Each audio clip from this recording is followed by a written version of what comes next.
Hi hello నమస్తే welcome to our channel. నేను మీ భానుశ్రీ. ప్రస్తుతం మనతో పాటు ఉన్నారు ప్రముఖ సీనియర్ పొలిటికల్ జర్నలిస్ట్ ఇమ్మంది రామారావు గారు. వారితో మాట్లాడదాం. నమస్కారం సార్. నమస్తే.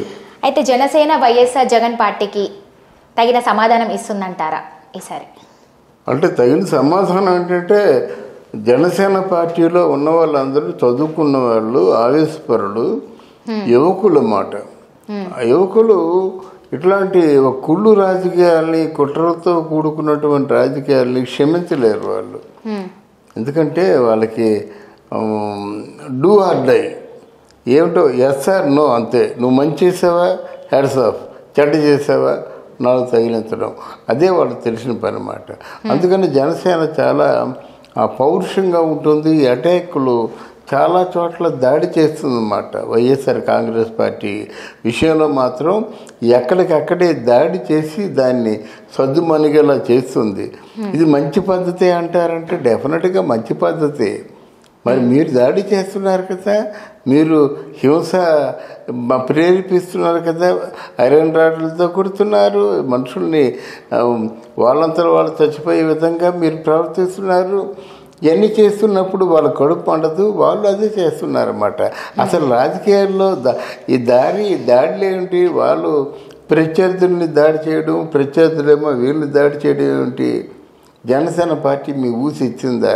జనసేన పార్టీ గురించి మీరంటే మీ నాయకులు ప్రతి ఒక్కసారి జనాలన్నం కాదు, మీ నాయకులు అంటున్నారు. రోజా అంటుంది జనసేన అంటే ప్యాకేజీకి అలవాటు పడుతుందని. ఇంకా కొడాలి అని అంటాడు జనసేన అంటే పెళ్ళాల పార్టీ అని. మీ నాయకుడే అంటాడు. అదేనమ్మా, మీ నాయకుడే అంటాడు జనసేన అంటే పెళ్ళాల పార్టీ అని చెప్పేసి. ఆ బెల్లం పోసి ఈ బెల్లం ఉంది. నువ్వేంటి రౌడీ మోక? చాలా నీచంగా మాట్లాడుకుంటారు. పిల్లల గురించి మాట్లాడుకుంటారంటే నీకు ఎంతమంది పిల్లలు ఉంటే మాకేం కావాలయ్యా, నువ్వు మంచి పరిపాలన అందించాలి. అంతేగాని పిల్లల గురించి నీకు లేరే పిల్లలు అంటారు. ఏం చేస్తావు నువ్వు? కొంతమంది చెప్పుకుంటారు, కొంతమంది చెప్పుకోరు, అంతే కదా. అందరూ పరిస్థితులే. భారతదేశంలో 70%కి 70% ఎక్స్ట్రా మ్యారిటల్ రిలేషన్స్ ఉన్నాయి, ఆడవాళ్ళకి కానీ మగవాళ్ళకి కానీ. అందరూ పిల్లలతో ఉన్నట్టు ఈ 70% ఎలాగొస్తుంది? అంతే కదా. మొగుడు పిల్లలతో ఉంటాడు కానీ ఆ మొగుడికి ఎవరో సంబంధాలు ఉంటాయి. అది మర్చిపోకూడదు కదా. అసలు అన్నీ 4 గోళ్ల మధ్య జరిగే వ్యవహారాన్ని పబ్లిక్లో తీసుకురావడం చాలా దురదృష్టకరం. అది మీ నాయకుడు అంటున్నాడు, పిల్లల గురించి మాట్లాడుతున్నాడు. అదే మీరు చూసుకోవాల్సిందే. మీరు ఏమన్నారు మేనిఫెస్టోలో? మీరేం చెప్పారు? మీరేం చేస్తున్నారు? మీరు ఎన్ని ఉద్యోగాలు ఇస్తా ఉన్నారు? ఎన్ని ఉద్యోగాలు ఇచ్చారు? అంటే 4,000 రూపాయలు ఒక ఉద్యోగమా? 4,000 రూపాయలు ఉల్లిపాయలు ఏరినట్టయితే రోజుకి 1,000 రూపాయలు ఇస్తున్నారు, లేదా 500 రూపాయలు ఇస్తారు. ఉల్లిపాయలు చూసారా? ఉల్లిపాయలు పూర్తిగా పొట్టు రేగిపోయి ఉంటాయి కదా, ఆ పొట్టు మొత్తం తీసేసి నున్నగా ఉల్లిపాయలు తయారు చేసినట్టయితే రోజుకి 1,000 సంత రోజుల్లో ఇస్తున్నారు. మరి నువ్వెంత ఇస్తున్నావు? నువ్వు 4 రోజులు కష్టపడితే 5,000 రూపాయలు ఇస్తున్నావా? ఇదా నువ్వు గవర్నమెంట్ ఉద్యోగం ఇచ్చిందని? దీనిలో నువ్వు గవర్నమెంట్ ఉద్యోగం అని పేరు పెట్టింది. సిగ్గుపడద్దు. గనక ఇవన్నీ విన్న తర్వాత జగన్ పార్టీకి మాత్రం కడుపు మండింది.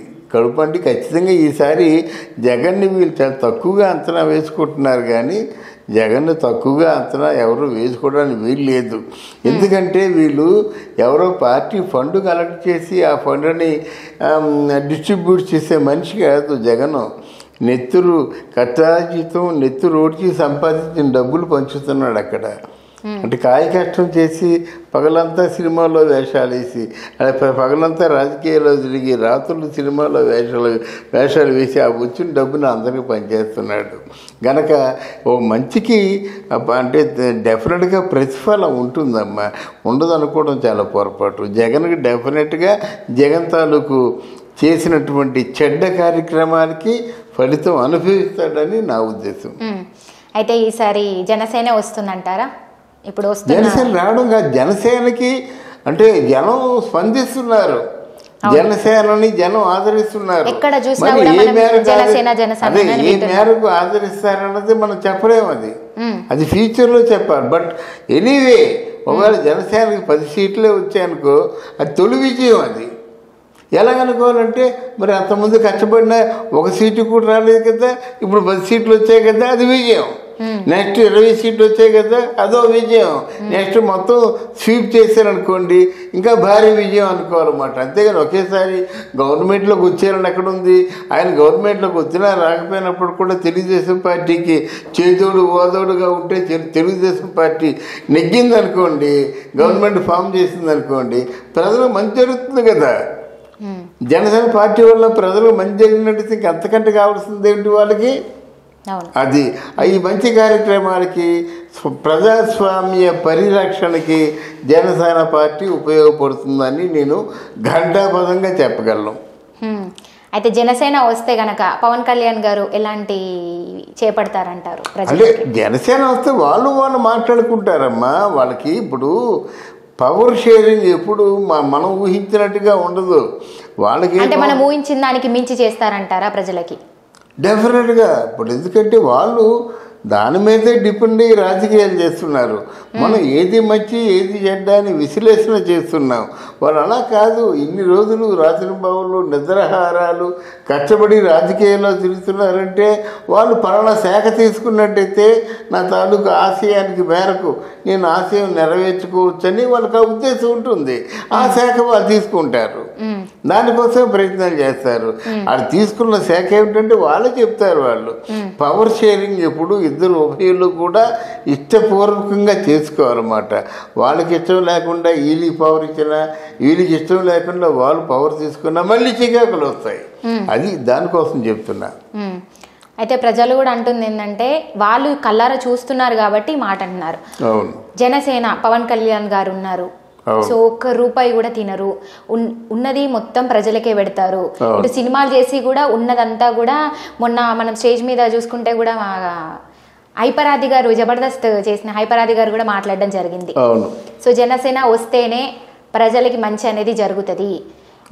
ఎవరు నోటికి వచ్చినట్టు వాళ్ళు వాగుతున్నారు జనసేన పైన. కానీ తను సినిమాలు చేస్తూ కూడా ఒక్క రూపాయి తినకుండా సినిమాలు చేస్తుందే ప్రజల కోసం. సినిమాలు చేస్తే సినిమాల్లో నుంచి వచ్చినటువంటి డబ్బు ఏదైతే ఉందో అది ప్రజలకే పెట్టడం జరుగుతుంది. ప్రజలకు పెట్టడానికే సినిమాలు చేస్తున్నారనైతే అంటున్నారు. సో ఇక మీదట సో ఇవన్నీ దృష్టిలో పెట్టుకొని జనసేనని గెలిపిస్తే గనక ఇంకా ప్రజలు ఇంకా అంటే ఒక ముందడుగులో ఉంటారు. వాళ్ళని మంచి పొజిషన్కి అయితే జనసేన తీసుకెళ్తుందని అయితే నమ్ముతున్నారు. సో దీనికి మీరేమంటారు? దీనికి ఒక డెఫినెట్గా ప్రజలకి తను మంచి చేయాలని ప్రజలు కోరుకునేది కూడా మంచి నాయకుడు కావాలని, ప్రజానాయకుడిగా కలకాలం గుర్తుండిపోవాలని ఈ ఆశయంతో మన పవన్ కళ్యాణ్ ముందుకు వస్తున్నాడు. వాళ్ళు చిరంజీవి నాగబాబు, చిరంజీవి వాళ్ళ అమ్మ కూడా వదిలేసుకున్నారు. ఆయన ప్రజల్లోకి వెళ్ళిపోయాడు. ప్రజల కోసమే బతుకుతున్నాడు. ప్రజలతో కలిసిపోయాడు. ఇంకా వాడు మా ప్రజల్లో ఒకడుగా ఉంటాడు కానీ వాళ్ళ తమ్ముడుగా ఉండడు ఇప్పుడు జనరల్గా. ఎందుకంటే ఆయనకి ఎందుకు ఆ కోరిక పుట్టింది, ఆ కోరిక నెరవేర్చుకుంటాడు. ఆ కోరిక కోసం త్రికరణ శుద్ధిగా పాటు. మనం కూడా వింటున్నట్టయితే జనసేన ఒక లీడర్ గానే కనిపిస్తున్నారే తప్ప ఒక హీరోగా లేకపోతే ఒక మెగా ఫ్యామిలీ నుంచి వచ్చినటువంటి ఒక మెగా తమ్ముడిగా అయితే మనకి ఎక్కడా కూడా వినిపించట్లేదు, వినబోము కూడా. అవునవును. సో ఇలానే జనసేన నిలబడి మంచిగా ప్రజలకి మంచి చేయాలని మనస్ఫూర్తిగా కోరుకుందాం. Thank you sir. Thank you so much. Thank you very much.